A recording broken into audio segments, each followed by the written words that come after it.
আর নামাজ পড়ো, গরোয়ার নামাজ পড়ো, সেই সময় নামাজ পড়ো। নির্বাচন হয়ে যাওয়ার পরে ঠগোয়ার যে তো মসজিদি টুপি জমাই দিয়ে তুই সেই হয়ে যাও। যখন পরীক্ষা সামনে আসে সেই সময় নামাজ পড়ো। পরীক্ষা চলে যাওয়ার পরে পাশ করো আর ফেল করো, টুপির খবর থাকে না। যখন অসুখ বিসুখ রোগ ব্যাধি হয়ে যায় সেই সময় কান্নাকাটি করো। রোগ থেকে সুস্থ হয়ে যাওয়ার পরে আবার সব কিছু জায়গায় চলে যাও। তোমার আল্লাহকে মানতে হলে কি নুস্কা হক আদা নেই করতে হো। আল্লাহকে আল্লাহ বলে স্বীকার করো, কিন্তু আল্লাহর হক আদায় করো না। আল্লাহর হক কি? 1 নম্বরে খামসু সালাওয়াত, দৈনন্দিন 5 ওয়াক্ত নামাজ। যারা সারা বছর 5 ওয়াক্ত নামাজ পড়ো না, শুধু সবে বরাতে আইছো আল্লাহরে ভুলানোর জন্য, তোমরা গ্রান্টেড না, তোমাদের গ্রহণযোগ্যতা নাই, তোমাদের দোয়া কবুল করা হবে না। আগে 5 ওয়াক্ত নামাজ আদায় করো, রমজান মাসে ফরজ রোজা আদায় করো, হজ ফরজ হইলে হজ আদায় করো, যাকাত ফরজ হইলে যাকাত দাও, কুরবানি ওয়াজিব হইলে কুরবানি করো, পরিবারের ভিতরে পর্দার পরিবেশ করো, নিজেও পর্দা করো, বউ বাচ্চারে পর্দা করাও, শরীয়তের বিধিবিধান মানো, আল্লাহর হুকুম মানো। কয় আল্লাহকে মানতে হলে কিনুসকা হক আদা নেই করতে হো। এবার হাজ্যে দেখেন কার থেকে কি পরিমাণ হক নষ্ট হয়েছে, আল্লাহর হক কি পরিমাণ নষ্ট করছেন। কাজেই যতক্ষণ আল্লাহর হক পূর্ণ না করবেন, আল্লাহর কাছে চাইলে আল্লাহ দোয়া কবুল করবে না।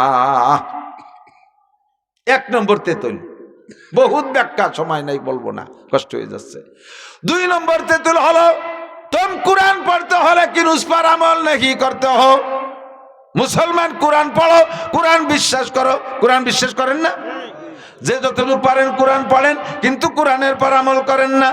কোরআনের কি আমল? কোরআন আসছে গোটা মুসলিম জিন্দেগি, গোটা মানব জাতির সংবিধান হিসেবে ব্যক্তিগত জীবন, পারিবারিক জীবন, সামাজিক জীবন, অর্থনৈতিক জীবন, রাজনৈতিক জীবন, আন্তর্জাতিক জীবন, আবার ব্যক্তিগত জীবনের সংবিধান, পারিবারিক জীবনের সংবিধান কোরআনে আছে না নাই?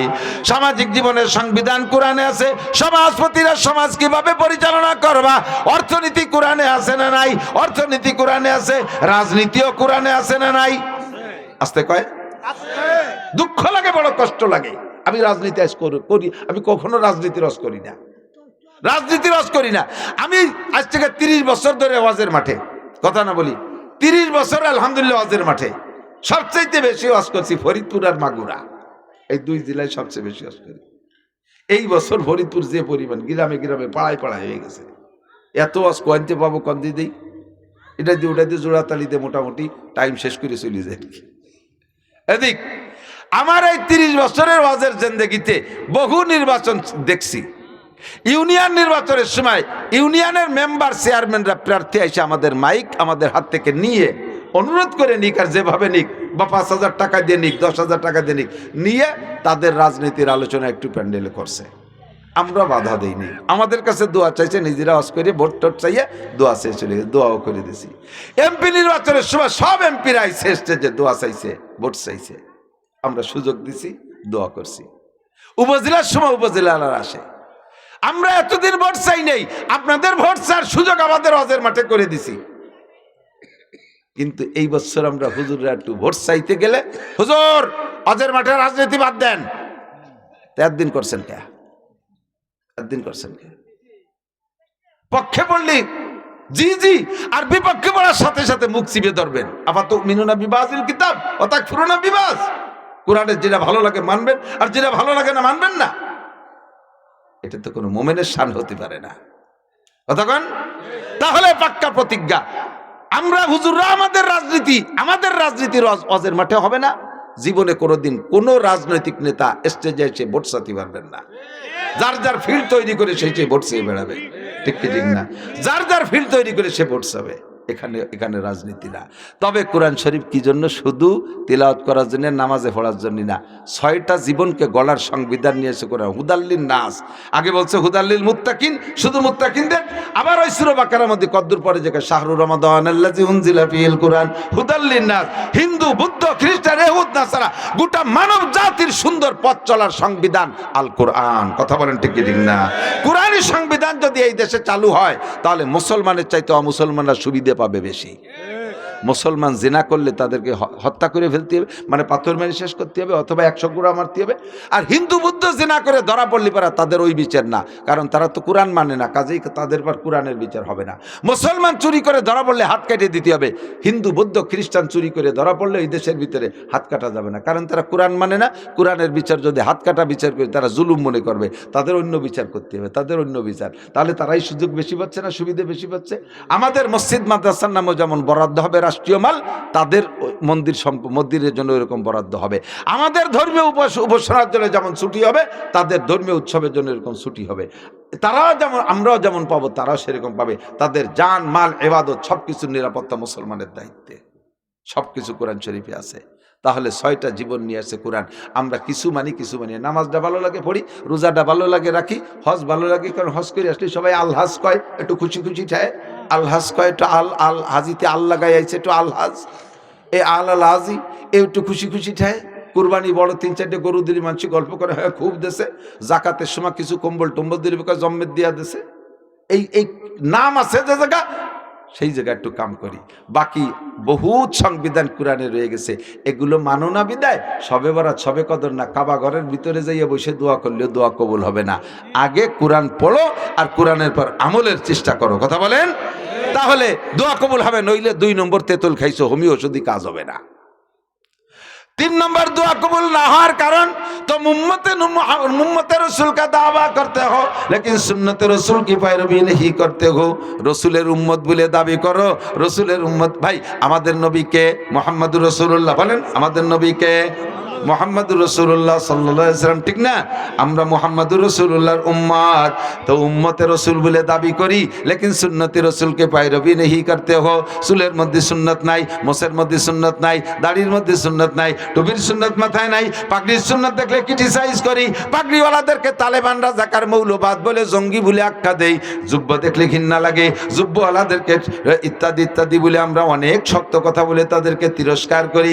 নিজের পোশাকের মধ্যে সুন্নাত নাই, দস্তারখানের সুন্নাত নাই, ডিলাকুলুকের সুন্নাত নাই, মেসকের সুন্নাত নাই। আরে কোন জায়গা তোমার সুন্নাত নাই তো কো যাবা সুন্নতে আহমদ কো যা বা মোহাম্মদ কে বুয়াদ নিসবত তোরা, কলব মে সোজ নেহি, রূহ মে এহসাস নেহি, কুছ ভি पैगाम মোহাম্মদ কা তুঝে পাস নেহি। তোমার কোন জায়গা সুন্নাত নাই, আবার তুমি এই বিপদে পড়ে সবে বরাতে হুজুরের মাধ্যমে বা নিজে মুনাজাত করতে আল্লাহর রাসূল তোমার সম্পর্কে বদদুয়া করে, কয় আল্লাহ ওর দোয়া কবুল করবা না, ও আমার সুন্নতরে জবাই করছে, আমার সুন্নতরে জবাই করছে, প্রত্যেক সপ্তাহে 2 বার জবাই করে, ও আমার কোন সুন্নতকে মানে না, সুন্নতরে ক্রিটিসাইজ করে, সুন্নতওয়ালাকে দেখলে ঠাট্টা আর উপহাস করে, ওর দোয়া কবুল করা হবে না। নবী তোমার সাথে বিরোধিতা করে, এই জন্য 3 নম্বরে তেতুল হলো তো উম্মতে রসুল কা দাওয়া করতে হো, লেকিন সুন্নতে রসুল কি पैरवी नहीं करते हो। উম্মত বলে দাবি করো কিন্তু সুন্নতের অনুসরণ করো না, তোমার মতো বাটপাড়ের দোয়া কবুল করা হবে না।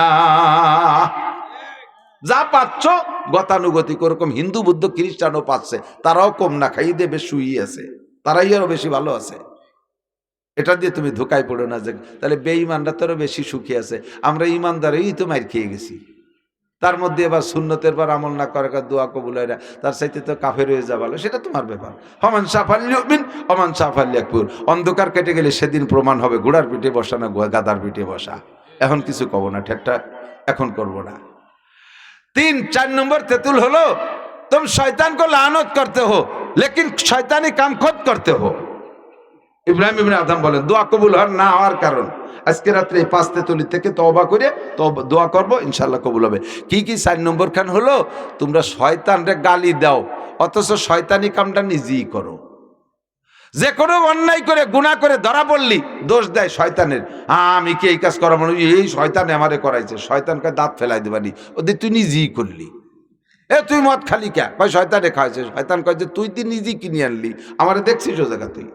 এ তুই জিনা করলি, ভাই আমি কি জিনা করা মানে শয়তানে করাইছে, শয়তান কয় যে ফোন টোন দি তুই করে যোগাযোগ করলি, আমার কোন সময় দেখছিস ঠিকই, দোষ দি শয়তানের। যে লোকটা গুনাহ করে শয়তানের গাড়ে দোষ চাপায় দেয় ও নিজেকে দোষী মনে করে না, আর নিজেকে দোষী মনে না করলে তওবাও করে না, আর তওবা না করলে দোয়া কবুল হবে না। তওবা আজকে যদি দোয়া কবুল করাইতে হয় এর থেকে তওবা করতে হবে। আমি দোষী, শয়তানরে দোষ দেওয়া যাবে না, আমি নিজেই শয়তানি করতেছি, শয়তানের আবার কি দোষ? কতক্ষণ আমাকে যদি আমি ভালো করার ইচ্ছা করি তাহলে ভালো করা সম্ভব। যুবকরা নিয়ত করো, যুবকরা নিয়ত করো, আর মদ গাঁজা এবা হিরোইন খাবো না। তাহলে তোমার এই পাক্কা প্রতিজ্ঞা, এটাই তোমার তওবা। আস্তাগফিরুল্লাহ পড়া জরুরি না, মনের সিদ্ধান্ত চেঞ্জ করার নাম তওবা। 4 5 নম্বর, तुम दूसरे के आइब ढूंढते हो दुआ कबूल ना होने कारण। तुम दूसरे के आइब ढूंढते हो और अपने आइब की तरफ नजर नहीं करते हो। एनी मैन एवरीबॉडी, प्रत्येकटा मानुषेर स्वभाव।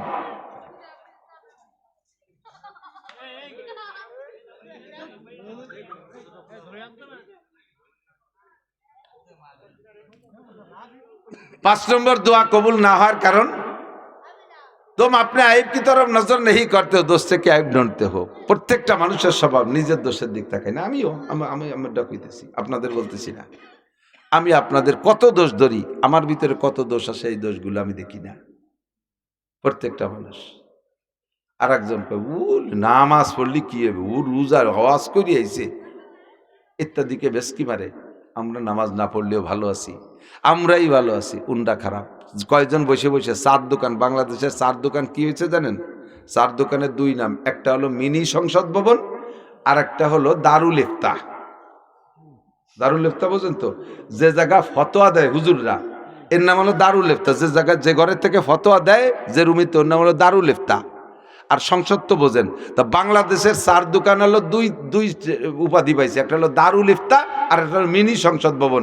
সংসদ ভবনে এমপিরা সংসদ অধিবেশনে যা আলোচনা করে, তার চাইতে পাকা পাকা অধিবেশন হয় 4 দোকানে। এর সাথ কিছু বোঝে না। হাসিনি একেবারে বেঈমান, খালেদা জিয়া মূর্খ, তারেক জিয়া একেবারে আবাল, ডাক্তার ইউনূস নুসু। এই দুনিয়ার তোরা কি এরকম? আমি ভ্যান চালাই আর হইতি মাছ বেচে আর হইতি কুদাল কোপায়। 3 পণ্ডিত বইছে, আর দেশে সব বড়কে দিয়ে দিচ্ছে। চেয়ারম্যান একটা আবাল, মেম্বারের কোনো বুদ্ধি নাই, এমপি একটা দামড়া, ও দলা হুজুর এই, ওই শফিক সাহেব এই, ও নাসির সাহেব এই। তুমি কি এরকম নামাজ পড়িস? পড়ি রে, তাই কি দিন নামাজ পড়ি? দাঁড়িয়ে রাখিস না, রাত হবো আসুক, সুদ ঘুষ খাইস, আছে একটু হালকা পাতলা, সারা গা ময়লায় জড়ানো, অথচ আর একজনের দোষ ধরে বেড়ায়। আছে না? নিজের দোষের দিকে তাকায় না। হামাকাস রাখলে খোদ বা কামাল নমায়াত ও ফারজান্দে খোদ বা জামাল। শেখ সাদি বলেন, প্রত্যেকটা মানুষের স্বভাব নিজের জ্ঞানকে পরিপূর্ণ মনে হয়, নিজের অবস্থাকে পরিচ্ছন্ন মনে হয়, আর অন্যগুলোকে সব দোষী মনে হয়। আর আরেকটা হলো, নিজের সন্তানকে খুব ভালো দেখা যায়, আর একজনেরটা যত সুন্দর হোক অবাল দেখা যায় না। একেবারে ফুটফুটে চাঁদের মতো একটা ছেলে, কোনো জায়গা ত্রুটি ধরার মতো না। হালকা কানের এখানে একটু বেঁকা, ভালো, তাও খুব গভীর নজরে না তাকালে টের পাওয়া যায় না। আর ওনারটা চায় দক্ষিণ দিক, তাই উত্তর দিক, ঠ্যাং এই ওলঙ্গের মতো কুড়া, ঠোঁট ফাটা, দাঁতের উপর দিয়ে নাকেতে ময়লা বেরোইয়ে পেটের মধ্যে বেরিয়ে যাচ্ছে, মাথা সাইকেলের সিটির মতো 3 কোনা, গলা শূন্য, ভাষায় গোস্ত নাই, পেটের ডোলকের মতো। সেই ময়লা শিয়েনের মধ্যে এসে চুমো দেব, উনি হয় চুনা লক্ষ্মী। আর ওই ছেলেটার কথা কই যে, এমন সুন্দর ছেলেটা দেখতে কেমন দেখা যায়, কান কি রুম, অথচ তার সব জায়গা ভালো, কানটা টুবুড়ার। ওনারটা দেখছে কোন জায়গা টুকিয়েছে। যদি এই স্বভাব মানুষের না হইতো, বা সব প্রত্যেকটা প্রাণীর আল্লাহ এই স্বভাব না দিত, তাহলে ছাগল তার কালা কালা বাচ্চা কালা ধে পাড়ায় মারি ফেলাই দিত। আল্লাহ তাআলা এটা যোগ্যতা দিয়ে দিয়েছে, যার পেটে যেটা দেবে তার কাছে সেটা ভালো লাগবে। কিন্তু আমার জ্ঞানী পরিপূর্ণ এই বুদ্ধিটা ভালো না, যেটা ইবলিসের স্বভাব। আনা খায়রুম মিনহু, আমি ভালো বুঝি, আমি জ্ঞানী, আমি বুদ্ধিমান, আর একজন কিছুই না। আমার হুজুর বলতেন, একজন রাস্তায় দাঁড়ায় রয়েছে, একেবারে গায়ের কাপড় সব খুলে পুরো ল্যাংটা, মাথা সুতো কাটি ফেলাই দিয়েছে, ল্যাংটায় দাঁড়াইছে। ওর সামনে দিয়ে একজন গামছা পরে কাঁচা দিয়ে হেঁটে যাচ্ছে। এই পুরো ল্যাংটালা গামছা পরালা রেখা, এই মানুষের মধ্যে ফরজ তরক করছিস কে? এর গায়ে কিচ্ছু নাই, ও তো গামছা বেরিয়ে হলে কাঁচা দে, গামছা একটু তো আছে ভরা। আগুলাকে ল্যাংটালা কাঁচা দেয়ালের গায়ে ফরজ তরক করছিস কে? সেম কোয়ালিটি বহু মানুষ এরকম আছে, এদের দোয়া কবুল হয় না। কেন? নিজেকে দোষী মনে করে না। তওবা করার জন্য, দোয়া কবুল করানোর জন্য আগে ফার্স্টের দায়িত্ব হলো নিজেকে নিজে অপরাধী জানেন। আমি গুনাহগার, আমি অপরাধী। যদি বলি যে ভাই দেশে বৃষ্টি হচ্ছে না কেন, তখন বলবে হুজুর দেশের মানুষ ভালো না, মানে সবাই খারাপ, খালি উনি একা ভালো হয়ে বৃষ্টি আনতে পারতেছে না। দেশের মানুষ ভালো না, নেতারা ভালো না, হুজুররা ভালো না, কৃষকরা ভালো না, খালি উনি একা ভালো, তাই একা ভালো থেকে কটুক বৃষ্টি আনতে পারবে। বলবেন কি বৃষ্টি হয় না কেন? হুজুর আমার দোষে বৃষ্টি হয় না। প্রত্যেকটা মানুষ বলতে হবে আমার দোষে বৃষ্টি হয় না। আমাদের কইতে গেলে আপনি সবাইকে দোষী মনে করতেছেন কেন? দরকার নাই। আমার দোষে বৃষ্টি হয় না। বেশি বৃষ্টি হচ্ছে কেন? এটা গজব আমার কারণে। করোনা হলো কেন? আমার কারণে।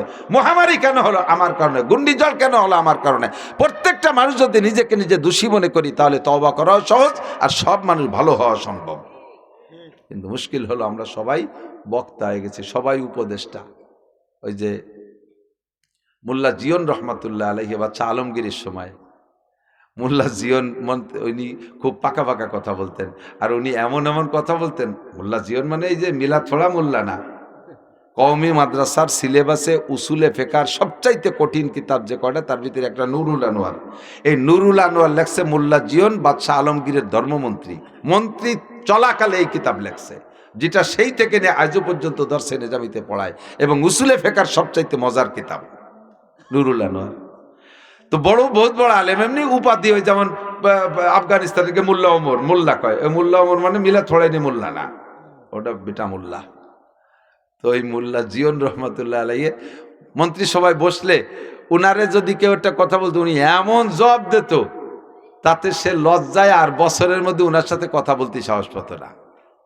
আর মোল্লা জিয়নের কাছে সবাই হারিয়ে যায়, বাদশাহ মাঝে মাঝে কথা বলতে যে হারিয়ে যায়। তা আজকে বাদশাহ মোল্লা জিয়নরে বলছে, মোল্লা বলেন তো আমার এই পুকুরি কয় গিলাস পানি আছে? আপনি তো এত ফাঁকা ফাঁকা কথা কন, আপনার মেজারমেন্ট হিসাব নিকাশ খুব কঠিন, বলেন তো পুকুরি কয় গিলাস পানি আছে? না বলতে পারলে পরে আজকে কিন্তু সব এমপি মন্ত্রীর হাতে তালে জি স্যার ঠিক হয়েছে, আজকে মোল্লা ধরা খাইছে, বলাই লাগবে পানি কয় লাগবে, এই গিলাস পুকুরি কয় গিলাস আছে পানি? হ্যাঁ মোল্লা জিয়র কাছে স্যার গিলাসটা কটুক তা তো কর নেই, গিলাস তো ছোট বড় কত পদের আছে। কয় তার মানে? কয় হ্যাঁ যদি গিলাসটা পুকুরির সমান হয় তাহলে এক গিলাস মানে কয় গিলাস, আর গিলাসটা যদি পুকুরির অর্ধেক হয় তাহলে 2 গিলাস। এইভাবে গিলাসের আইডিয়া না দিলে আমি কিভাবে মাপবো? মন্ত্রী কয় ইয়ে হুজুরে আটকানো যাবে না, মোল্লারে আটকানো যায়, কঠিন মোল্লা, এ মোল্লা সে মোল্লা না। এখন বলতেছে মোল্লা বলেন তো দেশে রুগী বেশি না ডাক্তার বেশি? দেশে রুগী বেশি না ডাক্তার বেশি? পুরো পরিষদের কাছে জিজ্ঞেস করতে সবাই বলতেছে স্যার ডাক্তার তো আমাকে আব্দুল খালেক ডাক্তার, আর ওই পাশে জামাল ডাক্তার, ওই পাশে আছে হরিভদ্র ডাক্তার, এর ডাক্তার তো 4 বছর, রুগী তো সব। তো এইবার মোল্লারে জিজ্ঞেস, মোল্লা বলেন তো আপনি বলেন তো। মোল্লা কইতেছে স্যার দেশে ডাক্তার বেশি রুগী কম। এটা বাচ্চারও মাইন্ডের সাথে মিল হয় নাই, ওনার আকীদার সাথে মিলে নাই। বাচ্চা বলে কি বলেন, আমরা তো মানুষের মধ্যে তো সবই তো সুস্থ, এর মধ্যে ডাক্তার তো আমরা কেউ না, তা আপনি বলেন ডাক্তার বেশি রুগী কম, এ প্রমাণ না করতে পারলে কিন্তু সামনে আরো কঠিন আছে। তো 2-3 দিন অধিবেশনে আসে না মোল্লা জিয়ন ইচ্ছাকৃতভাবে, পরে খবর দিয়ে আনছে এই চাদর গাই দিয়ে বগলের মুসৈরি আইছে, অফিসে ঢুকছে সংসদ ভবনে। মোল্লা কি খবর? ঢুকছে যখন সেই সময়, মোল্লা কি খবর? 3 দিন আসে না, কয় স্যার বগলে 20 ফোড়া, এর জ্বালায় চাটাচ্ছে কামড়াচ্ছে, হলেও না ফাটেও না, মহা বিপদে আছি, এই জন্য আসতে পারে। এই বলতে বলতে এমপি একজন বলতেছে কচুর পাতা বাইটিয়ে লাগালি পেকে যায়। একটু আগলে আর একজন বলতেছে না ওই মুসুরির ডাল বাইটিয়ে লাগালিও সেরে যায়। আর একটু আগলে আর একজন বলতেছে কয় যে কবুতরের পায়খানা লাগলেও ফেটে যায়। এরপরে বাদশা নিজের দ্বারে গেলে বাদশাহ বলতেছে তাও হয়, আবার নাকের শিয়েন একটু লাগালিও সেরে যায়। এখন উনি বগল ছাড়িয়ে দিয়ে কয় স্যার বগলে ভোড়া টোড়া কিছু না। আমি বলে তাই প্রমাণ দেন, আমি রুগী আমি একা, আর এ জায়গার আমরা সব কয়জন ডাক্তার। দেশে রুগী বেশি না ডাক্তার বেশি? এবার জিজ্ঞেস করছে দেশে ফতোয়া চানেওয়ালা বেশি না দেনেওয়ালা বেশি? তাও মোল্লা কয় ফতোয়া দেনেওয়ালা বেশি, ফতোয়া চানেওয়ালা কম। মশলা চার দোকানে আমরা উলামায়ে কিরাম বসা আছি, আমার কাছে মশলা জিজ্ঞেস করছে ভাইজান হুজুর এই মশলাটা কি হবে, পকেটে মোবাইল রয়েছে, বন্ধ করতে মনে নাই, এই নামাজে দাঁড়াইলে তো রিংটন শুরু হয়ে গেছে, কেউ ফোন দিয়েছে, বাঁচতে তালেছে, এই মুহূর্তে কি করতে পারি?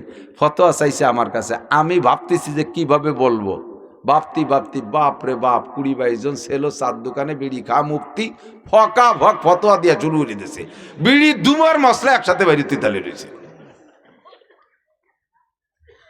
তখন মোল্লারে কোনোভাবে আটকাতে পারে, একটু কই আর কি মজার কথা, মোল্লারে কোনোভাবে আটকাতে পারে না। লাস্টে একদিন মোল্লা মন্ত্রীদের, ওনার আড়ালে সব এমপিদের মন্ত্রীদের বলছে, কালকে সবাই একটা ডিম নিয়ে আসবা। এ মোল্লারে তো ঠগাতেই পারি না, যা কই তাই দিয়ে ছাড়াই চলে দেখায় দেয়। কালকে সবাই একটা ডিম আনবা, পাশার নিচে থুয়ে গোপনে বসে থাকবো, একটা কায়দারে বসা যাতে ভেঙ্গি চুরে না যায়, এ খবর যেন মোল্লা জানে না। মোল্লার তো দেরি হয়ে আসে, আমি রাগারাগি করে বলবো যে সবাই মুরগির মতো পিছে টানেন, ডিম পাড়েন সবাই। তো সবাই ভাষা চলতে ডিম দেখাবেন, মুরগি মোল্লা তো দেখাতে, উনি তো জানেন আনবে না।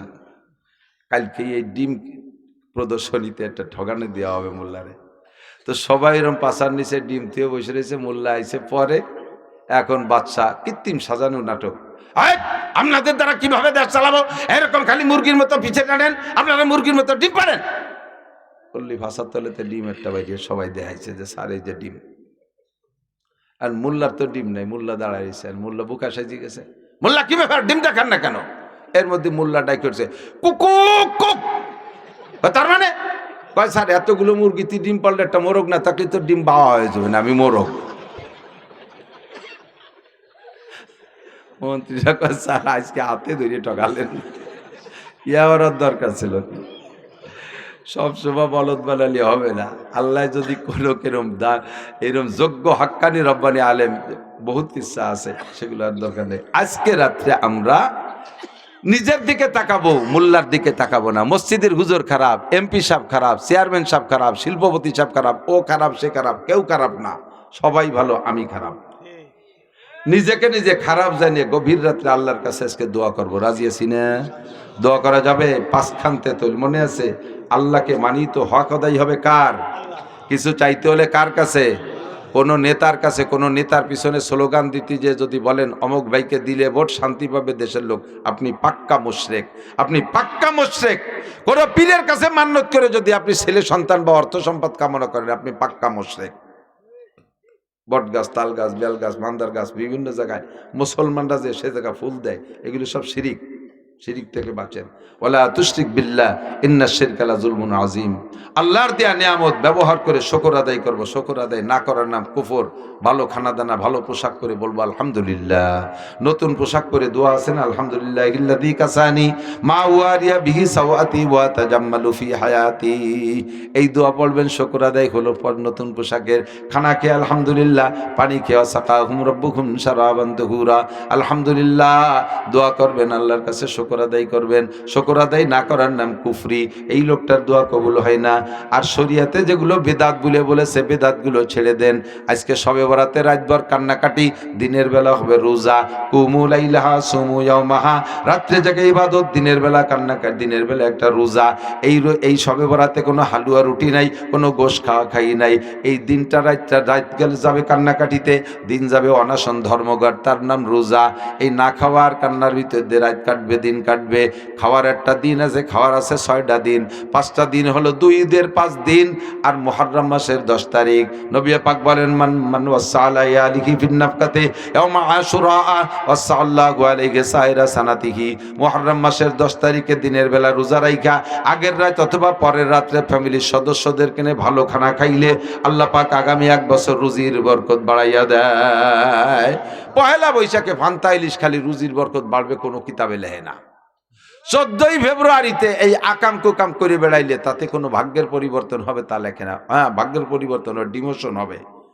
14ই ফেব্রুয়ারি যুবকরা তওবা করো, প্রতিজ্ঞা করো, 14ই ফেব্রুয়ারিতে আমরা নোংরামিতে অংশগ্রহণ করব ওই রাত্রে যত গুনাহ হবে তুমি যদি শরীক হও, তুমি এমনি মাঠে গেছো, তুমি গুনাহ করো নাই, তবে ওই দলের সাথে শরীক হইছো, ওরা গুনাহ করিও যে পরিমাণ, তুমি না করিও সাথে থেকে সেই পরিমাণ পাবা। লক্ষ লক্ষ না হবে, আল্লাহ না করুক ওই রাত্রে, আল্লাহ হেফাজত করুক, বলেন আমিন। 31st নাইট মুসলমানের জন্য কোনো উদযাপনের রাত না। মুসলমানের উদযাপন পহেলা মুহররম, যদি কি বলে আরবি নববর্ষ যদি খুঁজতে হয়, তাহলে মুসলমানের বছর হলো আরবি বছর, নববর্ষের মুহররম মাস প্রথম মাস, সেই দিন উদযাপন করো, তাহলে 10 তারিখ 1 তারিখও না। আমরা এই সমস্ত নোংরামির থেকে বেঁচে থাকবো, আর সব গুনাহ থেকে তওবা করব।